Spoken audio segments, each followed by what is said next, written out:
Nah, barusan adalah acara My Trip My Adventure, di mana program ini berisi petualangan-petualangan yang seru dan unik.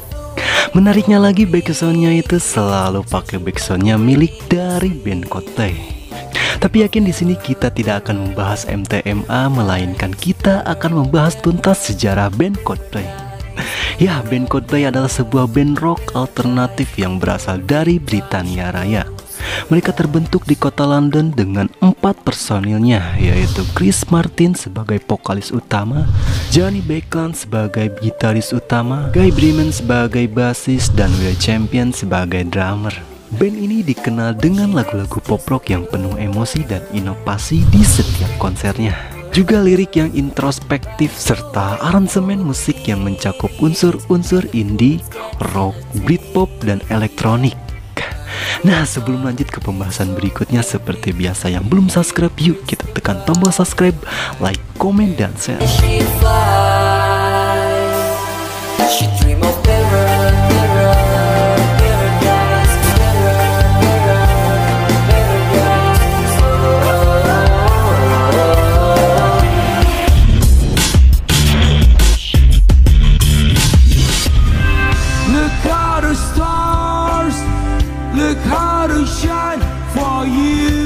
Ngomongin soal sang vokalis Chris Martin, yaitu dia lahir pada tanggal 2 Maret 1977 di Exeter, Devon, Inggris.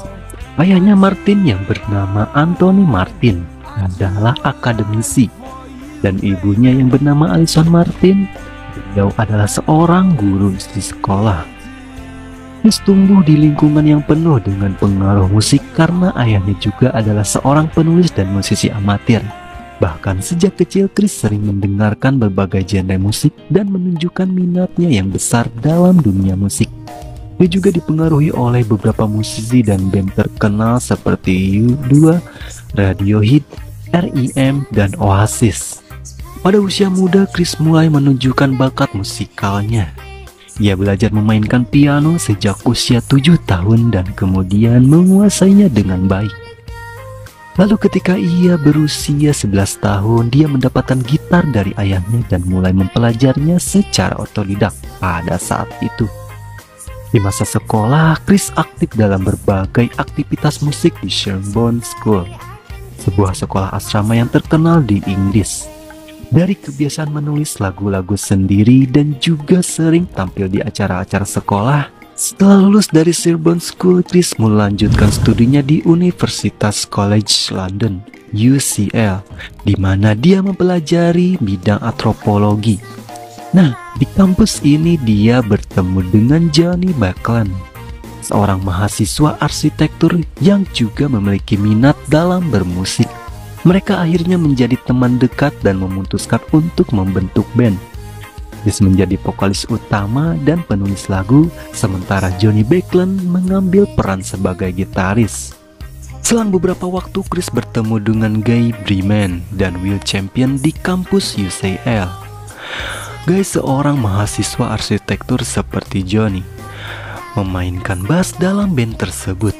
Sementara Will, seorang mahasiswa sejarah seni, bergabung sebagai drummer. Pada awalnya mereka berempat membentuk grup band bernama Pectorals. Seiring berjalannya waktu, mereka sering berlatih dan melakukan pertunjukan di berbagai tempat di sekitar kampus. Namun mereka belum mencapai kesuksesan yang signifikan pada saat itu, hingga merubah lagi nama band mereka menjadi Starfish.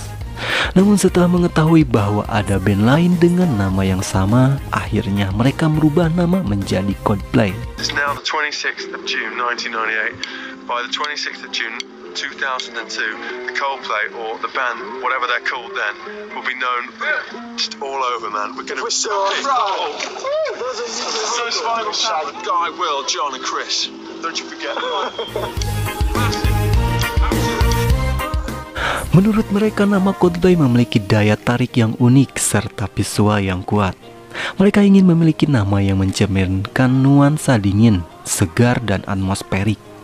Dengan kata cold yang menggambarkan suasana dingin dan play yang mencerminkan aspek artistik dan kreatif. Tersebar juga berita yang mengatakan nama Coldplay terinspirasi dari poster Entah benar atau salah ceritanya, ketika itu salah satu anggota band melihat poster di ruang tamu yang bertuliskan Coldplay. Meskipun artis sebenarnya tidak jelas, mereka sepakat bahwa itu adalah nama yang unik dan menarik. Dan pada saat itu Chris mengatakan bahwa mereka ingin memiliki nama yang tidak biasa. Konser pertama kali Coldplay dilakukan di sebuah klub-klub kecil di Camden, London, Inggris. Meskipun hanya dihadiri sekitar 50 orang penonton, konser ini menjadi langkah awal dalam karir musik mereka. Sejak saat itu, Coldplay terus berkembang dan meraih kesuksesan internasional yang besar.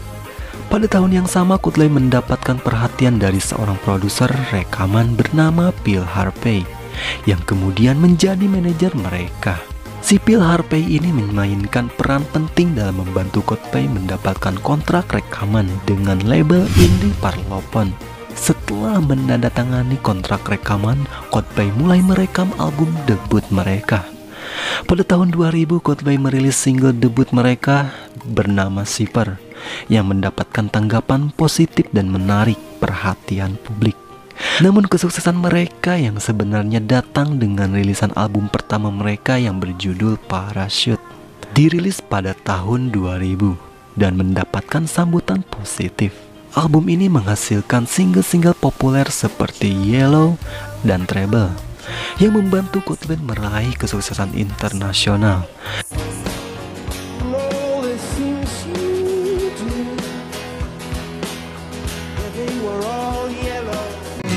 Then I got the title from the Yellow Pages, which was about 45-degree angle over there. They were all, I was looking for a word which was like,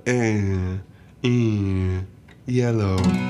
Mereka akhirnya dianugerahi penghargaan Mercury untuk album terbaik oleh sebuah band Inggris, serta memenangkan Grammy Award untuk Best Alternative Music Album.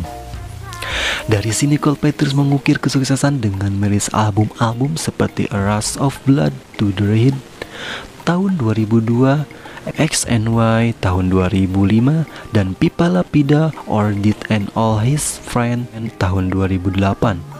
Mereka juga menjadi salah satu band terbesar di dunia dengan lagu-lagu hits seperti Clock, Pipa La Vida, and Fix You.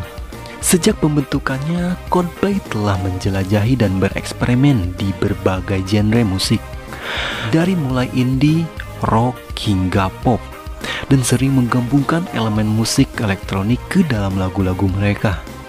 Mereka dikenal dengan vokal emosional, Chris Martin, melodi yang indah dan lirik-lirik yang mendalam.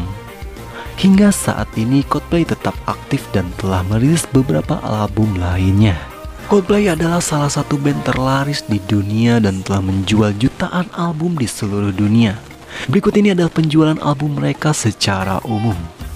Album pertama yaitu Parachute tahun 2000 terjual lebih dari 8 juta kopi di seluruh dunia. Album ini mencapai platinum di berbagai negara dan mendapatkan sertifikasi multi platinum di beberapa tempat.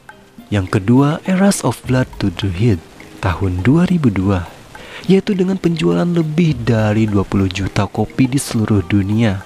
Album ini memenangkan Grammy Award untuk album terbaik dan menghasilkan single-single populer seperti Clock dan Miss Scientist.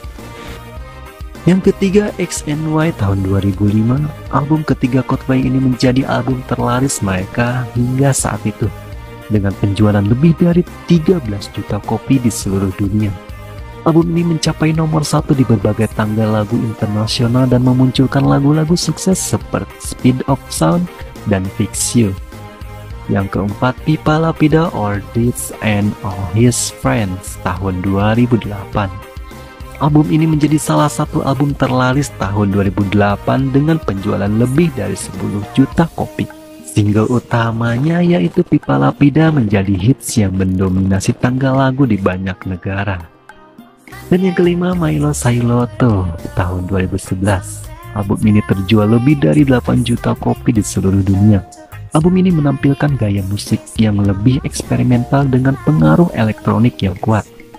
Single utamanya yaitu Paradise dan Prince of China menjadi hits internasional. menciptakan efek visual yang mengagumkan. Mereka juga sering menggunakan proyeksi video, kembang api, dan efek visual lainnya untuk meningkatkan pengalaman konser.